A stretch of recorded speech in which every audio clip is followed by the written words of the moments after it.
O grau de polimerização dos silicatos depende das condições de cristalização. Quanto mais alta a temperatura de formação, mais baixo o grau de polimerização e vice-versa. Os silicatos são subclassificados baseados no grau de polimerização do tetraedro. Estes grupos recebem nomes diferentes. Os nesosilicatos correspondem à mais baixa polimerização de sílica. Os tetraedros de sílica permanecem isolados entre si. Não existe nenhum tipo de compartilhamento de oxigênios entre os tetraedros.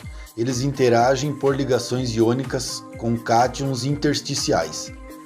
Exemplo, o topázio. E aí uma curiosidade sobre o topázio. Alguns papas usavam anéis de topázio.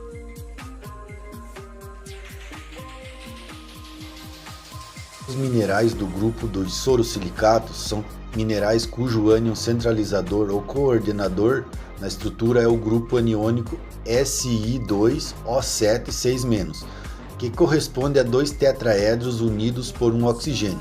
Os dois tetraedros compartilham um oxigênio entre si. Exemplo, o epídoto.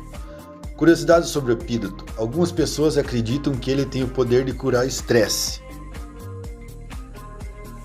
Os ciclosilicatos são os silicatos que se estruturam ao redor de anéis de sílica.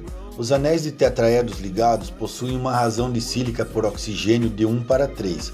Esta configuração exige que cada tetraedro de sílica compartilhe 2 dos seus oxigênios com 2 tetraedros vizinhos.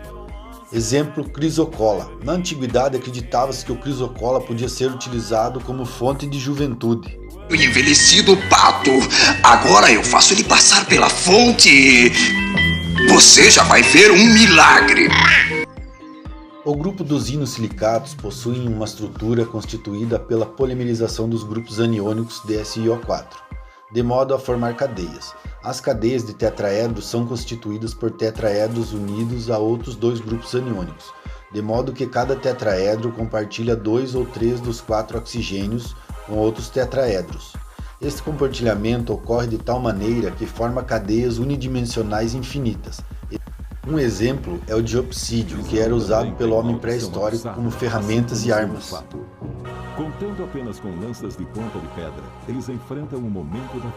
Os filosilicatos são silicatos de alto grau de polimerização. Estes se estruturam com planos infinitos de sílica que se superpõem uns aos outros em forma de camadas, intercalados com cátions ou grupos catiônicos. Exemplo, o mineral talco, que é usado para fazer o talco que usamos no pé. Virou o príncipe da lagoa, tá numa boa com tênis pé. Baruel! Tênis pé, anda sempre com você. E por último, os tectosilicatos, que é o grupo dos silicatos mais importante volumetricamente, uma vez que os minerais mais comuns desse grupo perfazem cerca de 63% do volume ocupado pela crosta terrestre.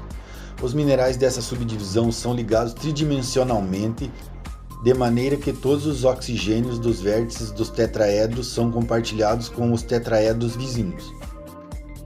Um exemplo de tectosilicato é o quartzo.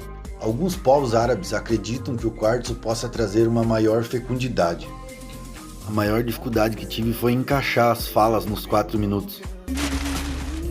Acabou, pessoal! Essa frase é minha. Sai pra lá, meu chapa! Deixa o astro fazer isso! Acabou, pessoal! Acabou, pessoal!